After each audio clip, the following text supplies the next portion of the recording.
Last class तक हम लोगों ने जो सीखा था उसमें ये हमने पढ़ा कि कैपेसिटर के बीच में अगर हम डाइलेक्ट्रिक को इंसर्ट करते हैं तो हमें कैसे क्वेश्चंस करने हैं। और फिर डाइलेक्ट्रिक को हमने ये भी सीखा कि सीरीज कॉम्बिनेशन कैसे आ जाता है जब डाइलेक्ट्रिक्स एक के बाद एक पड़ी होती हैं। पैरेलल कॉम्बिनेशन आता है जब डाइलेक्ट्रिक ऊपर से नीचे आ रही हैं पैरेलल प्लेट कैपेसिटर के बीच में। कुछ और क्वेश्चंस हम लोग करेंगे आज, जिसमें कि कई बार ऐसा कहा जाता है कि जो स्विच है वो स्विच पहले खुला रहता है और जब हम स्विच को क्लोज कर देते हैं तो हमसे ये पूछा जाता है कि उस स्विच से कितना चार्ज फ्लो किया। ठीक है, तो उसके लिए एक प्रॉब्लम मैं आपको बताता हूँ, प्रॉब्लम से इस बात को समझते भी हैं। मान लेते हैं कि ये कोई सर्किट है जिसमें ये कैपेसिटर है और एक ये दूसरा कैपेसिटर। यहाँ पे ये बैटरी लगी हुई है। ये दोनों कैपेसिटर मान लो 2 माइक्रोफैराड के हैं और जो बैटरी है वो मान लेते हैं 10 वोल्ट की है। यहां पर एक स्विच है जिसको कि बंद किया या खोला जा सकता है। ठीक है, तो क्वेश्चन ये है कि if switch is initially opened and then after a long time it is closed, then find the charge flow through the switch। ठीक है, तो ये स्विच जो है पहले जो है वो खुला हुआ है और बहुत लॉन्ग टाइम के बाद, मतलब जब कैपेसिटर पूरे चार्ज हो चुके होंगे तो स्विच को बंद कर दिया जाएगा। तो फिर जब स्विच को बंद किया जाएगा तो स्विच से कितना चार्ज फ्लो करेगा। तो आप पहले ये समझे कि अगर ये स्विच पहले खुला हुआ है तो ये दोनों कैपेसिटर फुल्ली चार्ज होंगे, और अगर ये स्विच खुला हुआ है मतलब यहां से कुछ भी नहीं ट्रैवल कर सकता था तो इसका कोई मतलब नहीं रहा। ये दोनों सीरीज में आ जाएंगे और सीरीज में आने के मतलब इनका C इक्विवेलेंट 1 हो जाएगा, क्योंकि 2 और 2 सीरीज में तो 1 हो जाएगा। और अगर बैटरी V की है तो हम कह सकते हैं Q is equal to C equivalent into V। तो Q की वैल्यू हो जाएगी 1 इंटू V की वैल्यू है 10, तो Q की वैल्यू हो जाएगी 10 माइक्रोकूलम, क्योंकि माइक्रोफैराड का कैपेसिटर है तो माइक्रोकूलम का चार्ज होगा। तो आप ये कह सकते हो कि जब ये स्विच इनिशियली खुला होगा तो इसके पास 10 माइनस 10 का चार्ज, सिमिलरली इसके पास भी 10 और माइनस 10 के चार्ज रहे होंगे। ठीक है, second part of the question में कहता है कि हमने स्विच को बंद कर दिया। जैसे ही आप इस स्विच को बंद करोगे तो हम लोगों ने शॉर्ट सर्किटिंग ऑफ कैपेसिटर पढ़ा था, जिसमें हमें यह पता है कि अगर हम किसी भी कैपेसिटर की लेफ्ट और राइट प्लेट को आपस में जोड़ देते हैं तो वो कैपेसिटर शॉर्ट सर्किट हो जाता है, और एक बार वो कैपेसिटर शॉर्ट सर्किट हो जाता है तो उसके पास कोई भी चार्ज नहीं होता है और हम ये कह सकते हैं कि वो कैपेसिटर का सर्किट में कोई भी काम नहीं रहता है। तो अगर हमने स्विच को क्लोज कर दिया और इसी सर्किट को हम फिर से एक बार बनाएं तो ये सर्किट कैसे बनेगी। यहाँ पे कैपेसिटर हो गया, हमने उस स्विच को क्लोज कर दिया है तो ये बैटरी तो वैसी लगी रहेगी, और ये स्विच के क्लोज होने से ये वाला जो कैपेसिटर है ये शॉर्ट सर्किट हो जाएगा, क्योंकि इसकी लेफ्ट और राइट प्लेट आपस में जुड़ी हैं, और फाइनली इसके पास 0 और 0 के चार्ज होंगे। हमें यह पता करना है कि जो स्विच यहाँ लगा था उससे कितना चार्ज फ्लो करके गया होगा, या इस वायर से कितना चार्ज फ्लो करके गया होगा। तो आप अब इस बात को समझिए कि ये बैटरी जो है वो वही है 10 वोल्ट की, और ये कैपेसिटर वही है 2 माइक्रोफैराड का। इस कैपेसिटर का कोई काम नहीं है क्योंकि अब ये सर्किट में नहीं माना जाएगा, क्योंकि शॉर्ट सर्किट हो चुका है। तो बस एक ही कैपेसिटर है और एक ही बैटरी है, तो हम ये कह सकते हैं कि इस सर्किट का C इक्विवेलेंट सिर्फ 2 के बराबर होगा, 2 माइक्रोफैराड के बराबर होगा। और Q को अगर हम C इक्विवेलेंट इंटू V करते हैं तो Q की वैल्यू हो जाएगी, C इक्विवेलेंट कितना आ गया है, C इक्विवेलेंट है 2 का, बैटरी है 10 की, मतलब 20 माइक्रोकूलम का चार्ज। इसका मतलब इसके पास फाइनली 20 और -20 के चार्जेस होंगे, और इसके पास 0 और 0 के चार्जेस होंगे। हमें यह पता करना है कि इस वायर से कितना चार्ज फ्लो करके गया है, इस स्विच से जो जुड़ा है वायर, इससे कितना चार्ज फ्लो करके गया है। जब भी आपको किसी भी वायर या किसी भी स्विच से पूछता है कि कितना चार्ज फ्लो करके गया है, तो उसका तरीका यह है कि आपको यह देखना है कि वो जो वायर था या स्विच जो था, वो वायर जब गया है तो वो कैपेसिटर की किन दो प्लेट से जुड़ा हुआ है। तो अगर आप इस डायग्राम में देखें तो ये स्विच वाला वायर है, ये यहां पे गया है और ये कैपेसिटर की ये दोनों प्लेट से जुड़ा हुआ है। अगर कैपेसिटर की इन दोनों प्लेट से ये जुड़ा है तो हमने एक ऐसा लूप बनाया जो उस वायर को कट करके जा रहा है, और सिमिलरली हमने यहां भी वही लूप बनाया जो इस वायर को वहां से कट करके जा रहा है। आपको यह समझना है, मैंने आपको यही बताया था आइसोलेटेड प्लेट्स क्या होती हैं। आइसोलेटेड प्लेट्स वो होती हैं जो कैपेसिटर के ना तो पॉजिटिव जो बैटरी के ना तो पॉजिटिव टर्मिनल से जुड़ी होती है ना नेगेटिव टर्मिनल से जुड़ी होती है। ये आप ऐसा समझ लीजिए कि हमने ये जो लूप बनाया है, इस लूप में अगर कोई चार्ज आएगा या जाएगा तो यही रास्ता है, क्योंकि ये तो यहां से कोई चार्ज आएगा तो ये प्लेट को मिलेगा, यहां से कोई चार्ज आएगा तो इस प्लेट को मिलेगा। इस लूप के अंदर जो भी दो प्लेट्स हैं, इनको जो भी कोई चार्ज दे सकता है वो इसी वायर के थ्रू आ सकता है या जा सकता है। सिमिलरली इन दोनों प्लेट को जो भी चार्ज मिल सकता है, इस लूप में हमें पता है कि एक ही वायर अंदर आया है तो इसी वायर से वो चार्ज अंदर आ सकता है या जा सकता है। तो आपको अगर ये पता करना है कि इस स्विच से या इस वायर से कितना चार्ज फ्लो किया है, तो ये वायर कैपेसिटर की जिन भी प्लेट से जुड़ा हुआ है उनमें इनिशियल टोटल चार्ज कितना था और जिन प्लेट से जुड़ा हुआ है उनमें फाइनल टोटल चार्ज कितना था। तो जो भी चार्ज में चेंज हुआ होगा वो इसी वायर के थ्रू फ्लो करने से हुआ होगा, क्योंकि वही वायर इन दोनों प्लेट्स को चार्ज दे सकता है या निकाल सकता है। तो अगर हम इन दोनों प्लेट्स को कंसीडर करते हैं तो इन दोनों प्लेट्स को मिलाकर नेट चार्ज इनिशियली कितना है, तो हम कह सकते हैं कि इनिशियल चार्ज इन दोनों को मिलाकर 0 है, क्योंकि ये 10 है, ये -10 है और ये 10 है। और फाइनली इन दोनों को मिलाकर फाइनल चार्ज कितना है, तो हम ये कह सकते हैं कि ये तो शॉर्ट सर्किट हो गया, 0 था, और इसके पास -20 है तो इसके पास -20 का चार्ज हो गया। आप ये सोचे कि जो सिस्टम हमने लिया है ये हमारा सिस्टम है, इस सिस्टम के पास इनिशियल चार्ज 0 था, इस सिस्टम के पास फाइनल चार्ज -20 का है, और जो भी चार्ज इस सिस्टम से अंदर आएगा या बाहर जाएगा वो यही वायर है जिसके थ्रू अंदर या बाहर जा सकता है। और अगर इस सिस्टम के पास चार्ज 0 से -20 हुआ होगा, मतलब 20 का चार्ज यहां से बाहर निकला होगा, तभी तो जो वैल्यू जोड़ के पहले 0 होती थी वो वैल्यू अब जोड़ के -20 हो गई है। तो 0 में से अगर हम 20 बाहर निकाल देंगे तो यहाँ पे -20 का चार्ज बचेगा, और ये जो स्विच आपको दिख रहा है इससे यही 20 माइक्रोकूलम का चार्ज फ्लो किया होगा।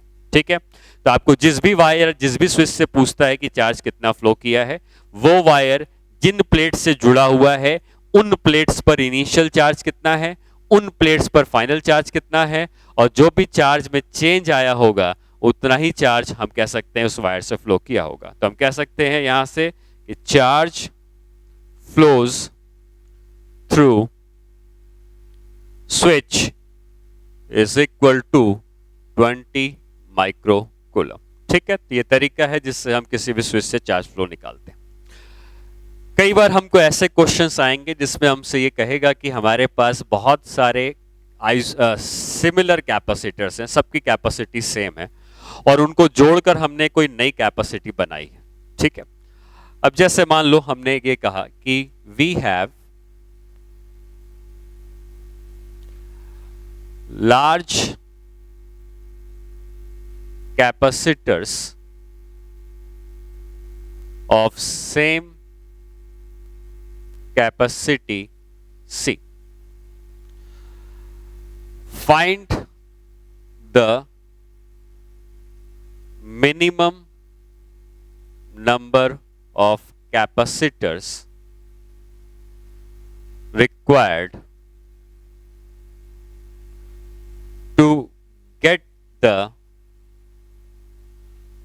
equivalent capacitance of 5C by 11। मतलब हमारे पास सारे कैपेसिटर सी के हैं, लेकिन हम चाहते हैं कि इक्विवेलेंट कैपेसिटेंस 5C/11 के आ जाए, तो मिनिमम नंबर ऑफ कैपेसिटर कितने होंगे ये हमें पता करना है।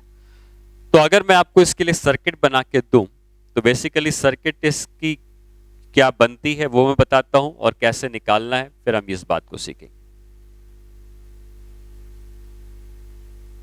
अगर हम 5 कैपेसिटर सीरीज में जोड़ दें, सॉरी पैरेलल में जोड़ दें, और 2 कैपेसिटर हम सीरीज में जोड़ दें, तो देखें इनका सी इक्विवेलेंट आता कितना है। तो ये हो जाएगा 5C, और उसके संग सीरीज में अगर 2 जुड़े हैं तो C/2, और अगर हम इसका निकालेंगे तो उसका 5C/11 आंसर आएगा। तो हमें वही चाहिए था 5C/11, तो इसमें 5 सीरीज में है, 2 पैरेलल में। तो पता कैसे करना है आपको? अगर C इक्विवेलेंट 5C/11 चाहिए, तो जो भी इसका न्यूमरेटर है ये बताएगा कि कितने कैपेसिटर पैरेलल में जुड़े हुए हैं। तो अगर न्यूमरेटर 5 है, इसका मतलब 5 हमको पैरेलल में चाहिए होंगे, ठीक है। और सीरीज में कितने हैं ये निकालने के लिए आप एक काम करेंगे कि हम इस डेनोमिनेटर में से 1 माइनस करेंगे, डेनोमिनेटर -1, और फिर हम उसको न्यूमरेटर से डिवाइड कर देंगे। और ऐसा करने के बाद जितने आएंगे वो सीरीज में होने चाहिए। जैसे मान लो 11 डेनोमिनेटर है, तो 11 में से 1 माइनस करेंगे तो 10 आएगा, और फिर हम न्यूमरेटर 5 से डिवाइड कर देंगे तो 2 आएगा। इसका मतलब 2 सीरीज में होने चाहिए। तो आपको ये याद रखना है कि जितना भी इक्विवेलेंट कैपेसिटेंस बनवाना है, सब अगर C के थे और हमें 5C/11 बनाना है, तो न्यूमरेटर जो है वो बता रहा है कितने पैरेलल में है, और डेनोमिनेटर -1 डिवाइड बाय न्यूमरेटर जो बता रहा है वो सीरीज में है, ठीक है। जैसे फॉर एग्जाम्पल अगर हमसे ये कहता कि हमको C इक्विवेलेंट चाहिए, C इक्विवेलेंट चाहिए, मान लेते हैं 4C/13, और हमसे पूछता है कि कितने कैपेसिटर चाहिए होंगे, तो हम ये कह सकते हैं कि जो पैरेलल में चाहिए वो कितने चाहिए, 4, जो न्यूमरेटर में है वही हम कह देंगे पैरेलल में चाहिए। और सीरीज में कितने चाहिए, सीरीज में हमको चाहिए denominator -1 divide by numerator, 13 -1 divide by numerator, तो ये 3 आ जाएगा। इसका मतलब टोटल 7 कैपेसिटर्स की जरूरत है, उसमें से 4 पैरेलल में जुड़े होंगे और 3 सीरीज में जुड़े होंगे। ओके, फिर आगे बढ़ते हैं और आगे हम इस बात को समझते हैं कि ये डाई इलेक्ट्रिक ब्रेकडाउन का क्या मतलब होता है। जो भी डाइलेक्ट्रिक है वो एक इंसुलेटर है, और डाइलेक्ट्रिक इंसुलेटर है मतलब उसका डाइलेक्ट्रिक कांस्टेंट 1 से बड़ा होगा और इन्फिनिटी से छोटा होगा। और ये जब हम कैपेसिटर के प्लेट के बीच में डाल देते हैं तो उसकी कैपेसिटी जो पहले C होती थी वो KC हो जाती है, ठीक है। डाइलेक्ट्रिक ब्रेकडाउन का मतलब ये होता है कि अगर किसी कैपेसिटर की कैपेसिटी इनफाइनाइट हो जाए तो हम ये कहेंगे कि वो डाइलेक्ट्रिक ब्रेकडाउन हो गया है, क्योंकि अब वो इंसुलेटर की तरह बिहेव नहीं करेगा, अब वो कंडक्टर की तरह बिहेव करेगा, क्योंकि कंडक्टर का के इनफाइनाइट होता है तो उससे उसका C भी इनफाइनाइट हो जाता है। तो आप ये समझे कि डाइलेक्ट्रिक के अंदर होता क्या है, एटम्स होते हैं। एटम्स के अंदर फ्री इलेक्ट्रॉन्स नहीं होते हैं, वो इलेक्ट्रॉन एटम के अंदर ही अटैच्ड रहते हैं, और जब हम इलेक्ट्रिक फील्ड अप्लाई करते हैं तो वो एटम पोलराइज हो जाते हैं, नेगेटिव और पॉजिटिव चार्ज एक दूसरे से थोड़े डिस्टेंस पे आ जाते हैं, लेकिन वो नेगेटिव और पॉजिटिव चार्ज अभी भी उस एटम के अंदर ही रहते हैं, वो एटम से बाहर नहीं जाते। तो अगर डाइलेक्ट्रिक ब्रेकडाउन की हम बात कर रहे हैं, तो अगर वो इलेक्ट्रॉन जो एटम के अंदर थे, अगर किसी तरीके से वो इलेक्ट्रॉन एटम से बाहर आ जाएंगे, तो जैसे वो इलेक्ट्रॉन एटम से बाहर आएंगे तो अब वो कंडक्टर की तरह बिहेव करने लगेगा, क्योंकि इलेक्ट्रॉन एटम से बाहर आते ही फ्री हो जाएंगे और फ्री इलेक्ट्रॉन कंडक्टर के अंदर होते हैं, तो वो जो इंसुलेटर होता था अब वो कंडक्टर बन जाएगा। और ऐसा होता ये जो चीज हो रही है इसी को हम डाइलेक्ट्रिक ब्रेकडाउन कहते हैं। तो हम जब भी किसी कैपेसिटर के बीच में डाइलेक्ट्रिक डालते हैं तो हम इस बात की हमेशा कोशिश करते हैं कि वो डाइलेक्ट्रिक ब्रेकडाउन ना हो। अगर डाइलेक्ट्रिक ब्रेकडाउन हो जाएगा तो फिर कैपेसिटर जो होगा वो उसके भी अंदर जो इंसुलेटर है वो इंसुलेटर अब एक कंडक्टर की तरह बिहेव करने लगेगा, और जो उसका डाइलेक्ट्रिक का बिहेवियर है वो खत्म हो जाएगा। तो हम ये कह सकते हैं कि डाइलेक्ट्रिक ब्रेकडाउन कब होगा, हम किसी भी कैपेसिटर को जब बैटरी से कनेक्ट करते हैं तो वो बैटरी से कनेक्ट करने पर पोटेंशियल का डिफरेंस आता है। वो पोटेंशियल डिफरेंस जो प्लेट्स के बीच में आया, उससे उनके बीच में इलेक्ट्रिक फील्ड आती है। अगर ये इलेक्ट्रिक फील्ड बहुत स्ट्रांग हो जाएगी तो वो एटम्स के अंदर से इलेक्ट्रॉन बाहर भी निकाल सकती है, और एक बार एटम्स के अंदर से इलेक्ट्रॉन बाहर निकल गए तो हम ये कहेंगे कि अब ये इंसुलेटर कंडक्टर बन गया है और ये डाइलेक्ट्रिक ब्रेकडाउन हो गया। तो सीधे सीधे इसका रिलेशन हमारी बैटरी से रिलेटेड है कि हम इस बैटरी का पोटेंशियल या वोल्टेज जैसे जैसे बढ़ाते जाएंगे, इलेक्ट्रिक फील्ड बढ़ती जाएगी, और एक वोल्टेज ऐसा आएगा जिसमें कि ये इलेक्ट्रिक फील्ड इतनी स्ट्रांग होगी कि इलेक्ट्रॉन को बाहर निकाल लेंगे। तो हम ये कह सकते हैं कि if the potential difference across the plates of capacitor increases, then at certain voltage the electrons of the atoms will feel such a strong electric field that they come out of the atom and dielectric will start behaving like conductor. This voltage is called breakdown voltage,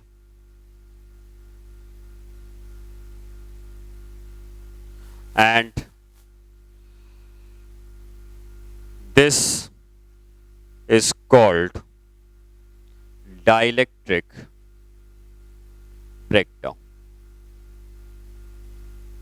ठीक है, तो हमेशा इस बात की कोशिश करेंगे कि अगर किसी भी कैपेसिटर का हमको ब्रेकडाउन वोल्टेज दिया है तो हम उस कैपेसिटर में कभी भी ब्रेकडाउन वोल्टेज से ज्यादा वोल्टेज नहीं देंगे, क्योंकि एक बार आपने ब्रेकडाउन वोल्टेज से ज्यादा वोल्टेज दे दिया तो अब वो कैपेसिटर के अंदर का डाइलेक्ट्रिक ब्रेकडाउन हो जाएगा। अब वो कंडक्टर की तरह बिहेव करने लगेगा, जिससे कि अब वो कैपेसिटर हमारे लिए किसी काम का नहीं रहेगा। इनफाइनाइट का कोई मतलब नहीं होता है, हम कभी भी उसको इनफाइनाइट नहीं बनाना चाहेंगे।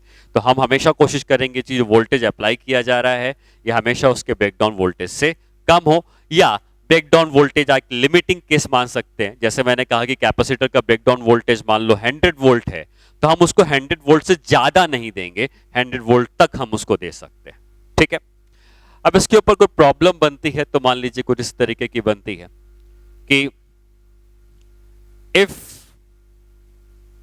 capacitor is having the breakdown voltage of 50 volt and we have large number of capacitors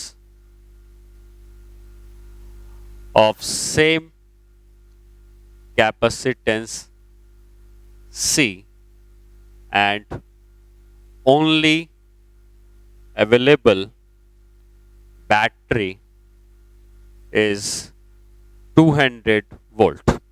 ठीक है, बैटरी हमारे पास 200 वोल्ट की है लेकिन उसका ब्रेकडाउन वोल्टेज 50 वोल्ट का ही है, तो अगर हम डायरेक्टली कनेक्ट करेंगे तो वो ब्रेकडाउन हो जाएगा। Find the minimum number of capacitors required such that the net capacitance is C connected to battery of 200 volt. हम ये चाहते हैं कि हम बैटरी 200 वोल्ट की है उसी से कनेक्ट करें। हमारे पास लार्ज नंबर ऑफ कैपेसिटर्स दिए हैं। If we have capacitor having breakdown voltage 50 and we have large number of capacitors, तो नेट कैपेसिटेंस सी का ही आना चाहिए। लेकिन कैपेसिटर का ब्रेकडाउन वोल्टेज 50 है और बैटरी 200 की है, तो हमें कनेक्ट 200 से ही करना है। तो आपको यह समझना होगा कि अगर हमारे पास 200 की बैटरी है तो हम सीधे सीधे 200 की बैटरी से किसी भी कैपेसिटर को कनेक्ट नहीं कर सकते। तो अगर हमारे पास ये 200 की बैटरी है और कैपेसिटर का ब्रेकडाउन वोल्टेज 50 है, तो एक काम कर सकते हैं कि हम ऐसे 4 कैपेसिटर सीरीज में लगा दें। सीरीज में लगाने से क्या होता है कि ये जो 200 वोल्ट होगा, ये 200 वोल्ट सब में बढ़ जाएगा। पैरेलल में तो पूरा 200 200 मिल जाता था, लेकिन सीरीज में ये 200 जो है वो 4 बराबर हिस्सों में बढ़ जाएगा, क्योंकि सब बराबर है। इसका मतलब सबको 50 50 50 50 मिल गया। 50 से ज्यादा नहीं मिलना चाहिए था, 50 मिल गया तो कोई ब्रेकडाउन नहीं होगा। लेकिन ऐसे अगर हमने 4 सी लगा दिए तो क्या ये इक्विवेलेंट कैपेसिटेंस C/4 हो गया? लेकिन हमको टोटल जो नेट कैपेसिटेंस चाहिए वो C का ही चाहिए। तो हम एक काम करेंगे, हम एक और ब्रांच ऐसी बना देंगे जिसमें सेम 4 कैपेसिटर जोड़ देंगे। अब इसका C था, C ये भी C हो गए, तो C/4 मिला के C/2 हो गए। फिर एक और ब्रांच आ जाएगी सेम, और सेम ब्रांच एक और बार आ जाएगी। ऐसा 4 ब्रांच करने से क्या होगा कि हर ब्रांच में आपको पता है कि C/4 है, और ऐसी 4 ब्रांच अगर पैरेलल में जोड़ दी जाए तो C आ जाएगा।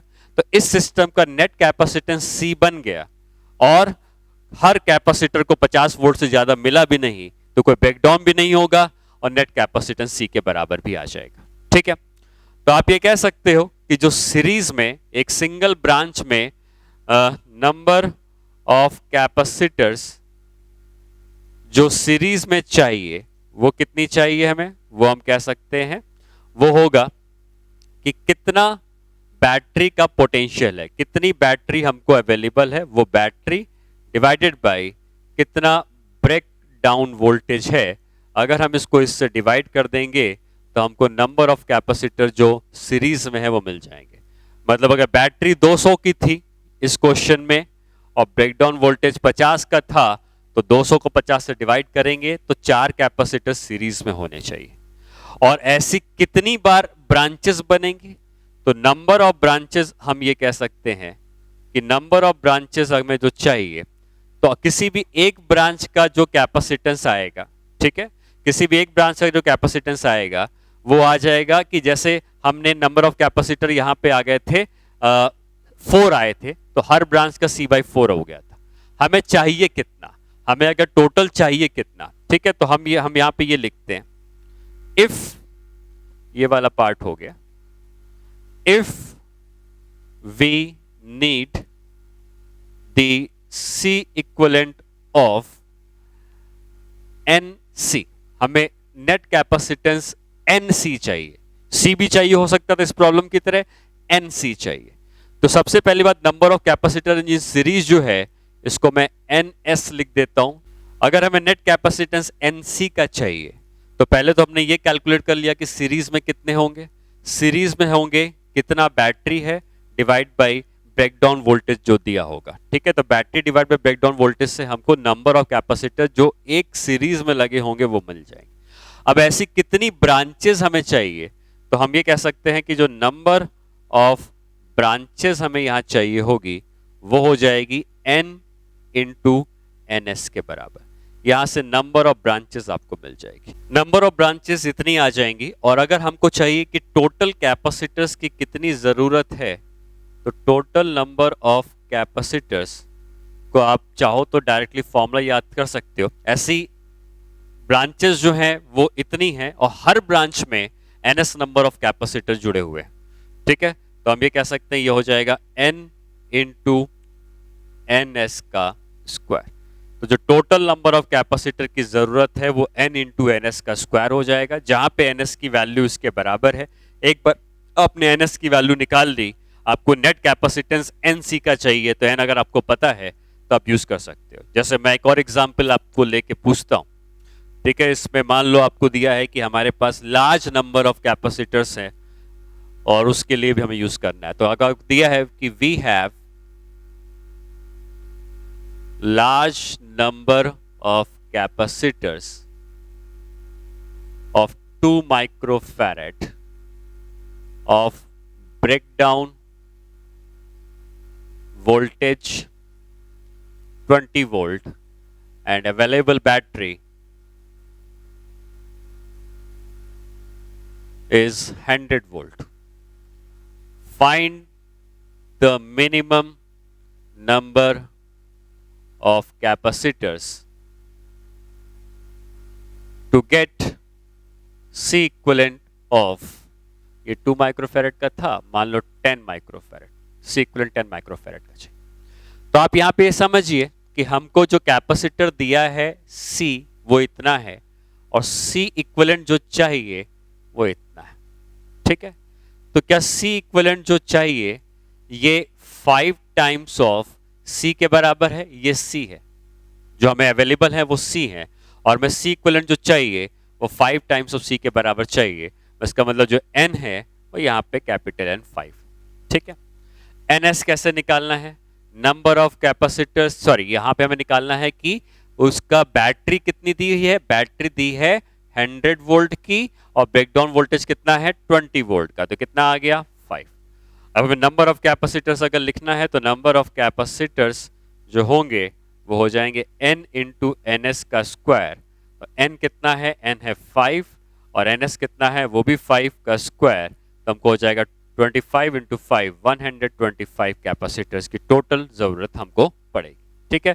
तो इस तरीके से अगर आपको क्वेश्चन आता है जिसमें कैपेसिटर का ब्रेकडाउन वोल्टेज दिया है तो आप ये पता लगा सकते हैं कि हमको टोटल कैपेसिटर अगर जो बनाना है उससे हम कैपिटल N पता लगा लेंगे, C इक्विवेलेंट दिया होगा, C दिया होगा, उससे हम कैपिटल N निकाल लेंगे, NS जो है जो सीरीज में जुड़े हुए हैं वो निकालना है, तो कितना बैटरी है कितना ब्रेकडाउन वोल्टेज, इसका रेशियो हमको NS दे देगा।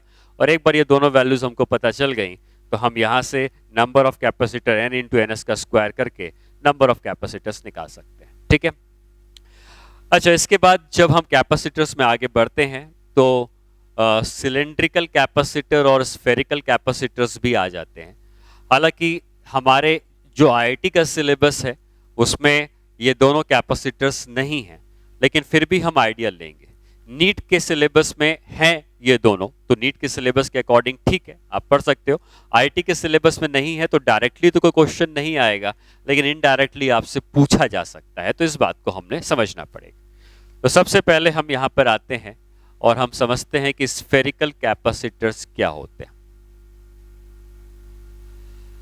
तो स्फेरिकल कैपेसिटर में अगर हमारे पास कोई स्फेयर है और हमने इस स्फेयर में कोई चार्ज दिया, अब देखो कैपेसिटर हमने एक आइसोलेटेड स्फेयर का सबसे पहली क्लास कैपेसिटेंस में डिफाइन किया था कि अगर हमारे पास एक अकेला स्फेयर है, कोई दूसरा स्फेयर है ही नहीं, तो हम ये मान के चलेंगे कि हमारा दूसरा स्फेयर इन्फिनिटी में है। हम ऐसा मान के चलेंगे दूसरा स्फेयर इन्फिनिटी में है, ये Q है और इसको -Q का चार्ज दिया गया है, इसका रेडियस R का है और उसका रेडियस इनफाइनाइट का है, ठीक है। अब हमको ये पता करना है कि इसका कैपेसिटेंस कितना है। तो कैपेसिटेंस पता करने के लिए आपको ये पता करना होता है, जैसे पैरेलल प्लेट कैपेसिटर में भी हम क्या करते थे, दो प्लेट के बीच के पोटेंशियल के डिफरेंस को निकालते थे, तो यहाँ भी हमें इन दोनों के बीच में पोटेंशियल का डिफरेंस निकालना होगा। अब जो इन्फिनिटी में है उसका पोटेंशियल 0 है, ठीक है, और जो यहाँ पर है इसका पोटेंशियल कितना है, KQ/R के बराबर है, ठीक है, जो हमें फॉर्मूला पता है स्फीयर के सरफेस का पोटेंशियल। तो हम ये कह सकते हैं कि जो पोटेंशियल का डिफरेंस है वो पोटेंशियल का डिफरेंस क्योंकि ये 0 है तो हम ये कह सकते हैं कि पोटेंशियल डिफरेंस V जो है वो KQ/R जो हमने निकाला है ये पोटेंशियल डिफरेंस भी V के ही बराबर होगा। और फिर हम Q को R/K लिख सकते हैं, K होता है 1/4πε0, तो Q हमारा अगर इतना बन जाता है, सॉरी ये हो इंटू V आएगा, I'm sorry, Q is equal to R/K into V। और अगर हम कंपेयर करें हमारी स्टैंडर्ड इक्वेशन से Q is equal to CV, तो C की वैल्यू R/K के बराबर आती है और K की वैल्यू अगर आप पुट कर देते हैं तो 4πε0R आता है। तो ये बात आपको याद रखनी है कि हमारे पास अगर एक आइसोलेटेड स्फेयर होगा, अकेला स्फेयर होगा, तो उसका कैपेसिटेंस 4πε0R के बराबर आपको डायरेक्टली यूज करना है। लेकिन अगर हमारे पास एक से ज्यादा स्फीयर्स आ जाते हैं, ठीक है, और अगर एक से ज्यादा स्फीयर्स आ जाते हैं तब हमें क्या करना है? तो हमारे पास अब एक स्फीयर अंदर है और दूसरा स्फीयर बाहर है। ये दो स्फीयर हो गए। एक को हम देंगे Q का चार्ज और दूसरे में होगा माइनस Q का चार्ज। ये दोनों में चार्जेस इस तरीके से रहेंगे। अब अगर इसका रेडियस a है या R1 है, इसका रेडियस R2 है, तो हमें जब कैपेसिटेंस निकालना होता है तो हम बेसिकली जिन दो कैपेसिटर्स की बात कर रहे हैं इनके बीच में पोटेंशियल का डिफरेंस निकालना होगा। तो हमें A और B के बीच के पोटेंशियल का डिफरेंस निकालना होगा। ये हमने ऑलरेडी इलेक्ट्रोस्टैटिक्स में पढ़ा हुआ है। अब अगर हमसे A का पोटेंशियल पूछा जाता है तो A का पोटेंशियल कितना होगा? खुद इसकी वजह से होगा KQ/R1 और बाहर वाले की वजह से होगा उतना ही जितना इसकी सरफेस में होता है वही अंदर आता था। तो ये माइनस चार्ज है तो मैं डायरेक्टली लिख देता हूं माइनस KQ/R2। ये हो जाएगा पॉइंट ए का पोटेंशियल। अब हम निकालेंगे पॉइंट बी का पोटेंशियल। तो पॉइंट बी का पोटेंशियल इसकी वजह से बाहर के पॉइंट में आएगा KQ/R2 और इसकी सरफेस में खुद इसकी वजह से आएगा माइनस KQ/R2। अब जब हम पोटेंशियल का डिफरेंस लेंगे VA माइनस VB तो ये वाला टर्म कैंसिल हो जाएगा। ये बचेगा KQ 1/R1 माइनस 1/R2 और ये जो पोटेंशियल का डिफरेंस है इसको अब मैं सिर्फ V लिखता हूं तो V की वैल्यू हो जाएगी KQ, यहाँ पे आ जाएगा R2 minus R1 upon R1 into R2 और हम Q को लिख सकते हैं, ये इधर चला जाएगा तो लिखेंगे R1 R2 K divided by R2 minus R1 into V। ठीक है, कंपेयर करेंगे स्टैंडर्ड इक्वेशन जो हमारे कैपेसिटेंस की होती है Q is equal to CV और कंपेयर करने के बाद ये वाला टर्म C के बराबर हो जाना चाहिए। तो हम ये लिख सकते हैं कि जो C की वैल्यू आएगी वो आ जाएगी K मतलब 4 pi epsilon not 1/4 pi epsilon not. ठीक है, K ऊपर ही रहेगा ना, K नीचे आ जाएगा क्योंकि जब हम इसको राइट में भेजेंगे तो K नीचे आ जाएगा। तो K ऊपर नहीं बल्कि नीचे होगा। और जब कंपेयर करेंगे K की वैल्यू 1/4 पाई एप्सिलॉन नॉट रखेंगे तो 4 pi epsilon not R1 R2 divided by R2 minus R1 ये कैपेसिटेंस हो जाएगा। अगर हमारे पास दो स्फीयर्स हैं, दो कॉन्सेंट्रिक स्फीयर्स हैं, एक का रेडियस R1 है एक का रेडियस R2 है, तो दो स्फीयर्स के लिए आपको ये फॉर्मूला लगाना होगा कैपेसिटेंस को फाइंड आउट करने के लिए। ठीक है, रोको। अब देखिए स्फेरिकल कैपेसिटर के ऊपर क्वेश्चन बहुत ज़्यादा डिफिकल्ट नहीं आने चाहिए। आईआईटी में तो आने ही नहीं चाहिए, सिलेबस में नहीं है। नीट में आपको पता है बेसिक क्वेश्चंस आते हैं। फिर भी अगर मैं एक क्वेश्चन और करवा देता हूँ, जैसे मान लो ये एक स्फेयर है और ये दूसरा स्फेयर है। ठीक है, और फिर हमने क्या किया कि इस अंदर वाले स्फेयर को हमने अर्थ कर दिया। इसका रेडियस R1 का है, इसका रेडियस R2 का है। तो आप इस बात को आप ये समझिए कि कैलकुलेशन जहां तक बात है वो अपनी जगह रहेगी। आपको एक तरीका अपनाना है कि ये जो अर्थ किया गया है इसका पोटेंशियल 0 हो गया, इसका कुछ पोटेंशियल होगा। मान लेते हैं कि इस स्फीयर का नाम A है, इसका नाम अगर B है, तो स्फीयर का पोटेंशियल VB होगा, VA 0 है। और जो इन्फिनिटी में अगर कोई स्फीयर हम मानते हैं तो उसका पोटेंशियल भी 0 हो जाएगा। तो इन्फिनिटी में अगर कोई कैपेसिटर C का होता तो उसका पोटेंशियल भी 0 हो जाता। ठीक है, तो यहाँ पे तीन कैपेसिटर्स हम लोग मान सकते हैं, तीन स्फेरिकल कंडक्टर्स मान सकते हैं और उसमें से इसका पोटेंशियल VB का है बट इन दोनों का पोटेंशियल 0 का है। अब क्या होगा कि हम जब अर्थ करते हैं, सब उसी केस की बात कर रहा हूं, ये दोनों मिलके कैपेसिटर बनाएंगे और ये और इन्फिनिटी वाले मिलके भी कैपेसिटर बनाएंगे।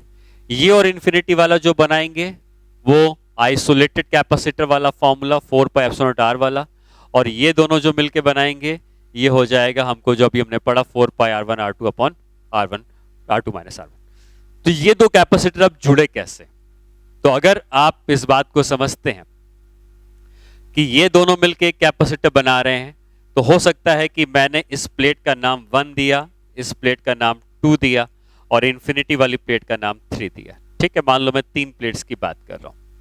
तो 1 और 2 मिलके एक कैपेसिटर बना रहे हैं, तो 1 और 2 आमने सामने रखे हुए हैं, तो 1 और 2 से कैपेसिटर बन गया। 2 की दो सरफेस हैं, 2 की अंदर वाली सरफेस ने 1 के संग बनाया है, और तो 2 की बाहर वाली सरफेस है उसने 3 के संग बनाया होगा। तो 2 को एक बार हम फिर से बनाएंगे, और 2 की बाहर वाली सरफेस को हम 3 के संग बनाएंगे, और 1 और 3 क्या ये दोनों के पोटेंशियल सेम है? क्यों? क्योंकि ये भी 0 है, ये भी 0 है, तो हम कह सकते हैं कि ये दोनों मिलके पोटेंशियल 0 पर आ जाएंगे, ये दोनों मिलके पोटेंशियल VB पे आ जाएंगे, क्योंकि ये जो आपको दिख रहा है सेकंड वाला पोटेंशियल VB हो गया, और अब ये दोनों पैरेलल में कहे जाएंगे। तो अब यहाँ पे हमारे पास दो कैपेसिटर C1 और C2 आ जाते हैं, C1 इसकी वजह से, C2 इसकी वजह से, और ये दोनों पैरेलल में कहे जाएंगे। अब ये C1 कितना है? तो C1 की वैल्यू हमको पता है 4 pi epsilon not R1 R2 upon R2 minus R1, और C2 की वैल्यू कितनी है?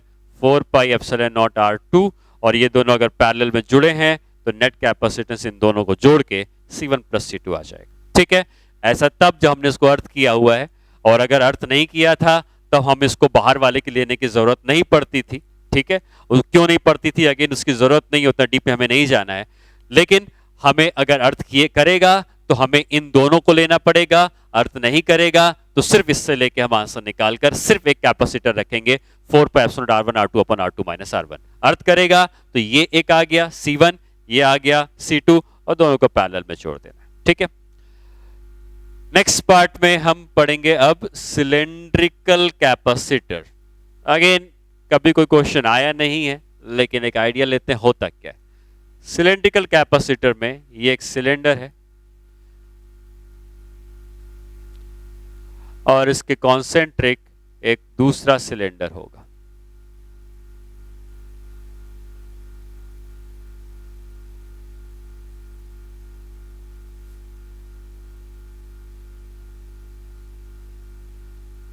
ठीक है, अब अगर ये दोनों सिलेंडर्स हैं तो इनके कुछ ना कुछ रेडियस भी होंगे। ये एक्सिस मान लेते हैं, इसका रेडियस कुछ R1 के बराबर है और इसका रेडियस R2 के बराबर। ठीक है, अब अगर हमने इस पे Q का चार्ज दिया हुआ है तो ये चार्ज Q का इसकी सरफेस में इस तरीके से डिस्ट्रीब्यूट हो चुका होगा। ठीक है,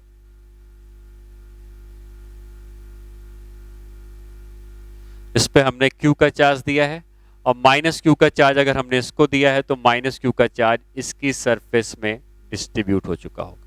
ये पूरा माइनस का चार्ज रहेगा। ठीक है, अब हमें एक्चुअली जब भी कैपेसिटेंस निकालना होता है तो दोनों के बीच में पोटेंशियल का डिफरेंस निकालना होता है। तो आप अब ये दोनों के जो साइज हैं ये बहुत लॉन्ग साइज है, ऑलमोस्ट इनफाइनाइट तक जा रहे हैं, ये भी इनफाइनाइट तक जा रहे हैं, इधर भी ये सब इनफाइनाइट तक जा रहे होंगे। ठीक है, अब आप ये समझिए कि हम अगर अंदर वाले की वजह से इलेक्ट्रिक फील्ड की बात करें तो हम लोगों ने पहले पढ़ा था कि अगर हमारे पास चार्ज किसी वायर में डिस्ट्रीब्यूटेड होगा तो हमने उसकी इलेक्ट्रिक फील्ड पता करी थी। अगर चार्ज एक सिलेंडर में भी डिस्ट्रीब्यूट होगा, इस तरीके से अगर सिलेंडर है, तो हमें अगर इसकी इलेक्ट्रिक फील्ड निकालनी है तो आपको ये समझना है कि चार्ज जो है वो कितना है, उसके अकॉर्डिंग इलेक्ट्रिक फील्ड निकालने के लिए हम यहाँ पर एक गॉसियन सरफेस बना सकते हैं, या आप चाहो तो डायरेक्टली यूज कर सकते हो। ये चार्ज एक्चुअली एक लेंथ में डिस्ट्रीब्यूटेड है, क्योंकि अंदर तो है नहीं, सरफेस में है और सरफेस लेंथ की तरफ चली गई है।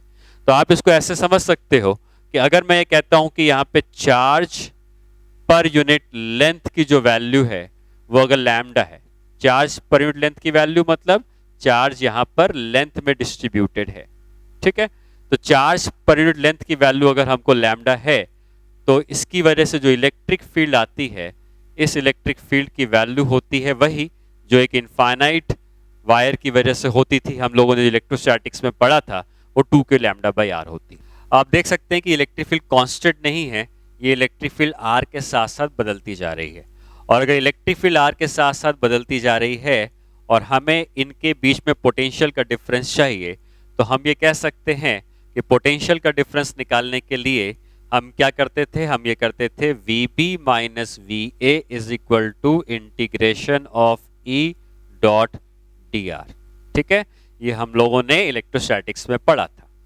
तो Vp माइनस वी जो पोटेंशियल डिफरेंस है वो निकालने के लिए इलेक्ट्रिक फील्ड की वैल्यू कितनी है, E का वेक्टर जिस तरफ है dr का वेक्टर भी उसी तरफ है, तो दोनों के वेक्टर के डायरेक्शन सेम है, तो इसको simply E into d r लिख देंगे। अब E की वैल्यू कितनी है 2k lambda by r into d r, और ये Vp माइनस वी हो गया, और ये हो जाएगा 2k lambda d r by r के बराबर।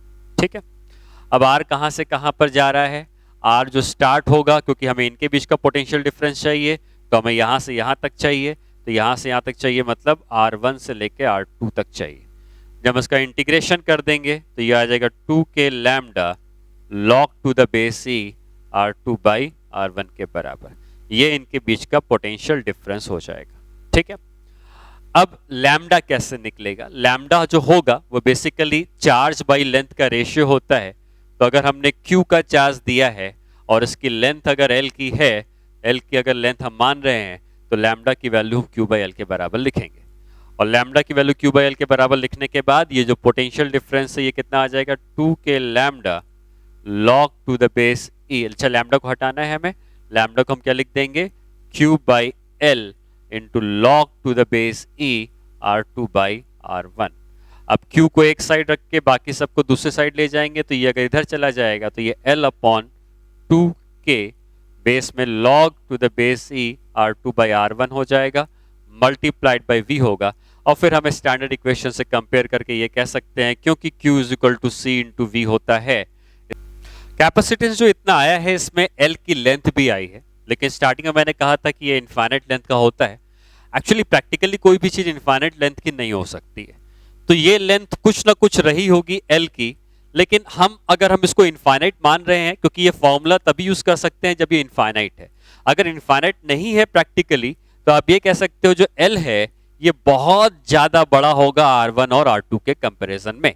तो अगर ये रेडियस बहुत छोटे हैं, तो लेंथ अगर फाइनाइट भी होगी तो हम उसके कंपैरिजन में उसको इनफाइनाइट मान सकते हैं, क्योंकि प्रैक्टिकली ये फॉर्मूला हम अगर हम यूज कर रहे हैं तो इनफाइनाइट होना चाहिए। प्रैक्टिकली कोई भी चीज इनफाइनाइट नहीं होती है, तो लेंथ L है जो बहुत लार्ज है एज कंपेयर टू इनके जो रेडियस रहे होंगे। ठीक है, तो ये फॉर्मूला आप यूज कर सकते हो L लेंथ के सिलेंडर के लिए।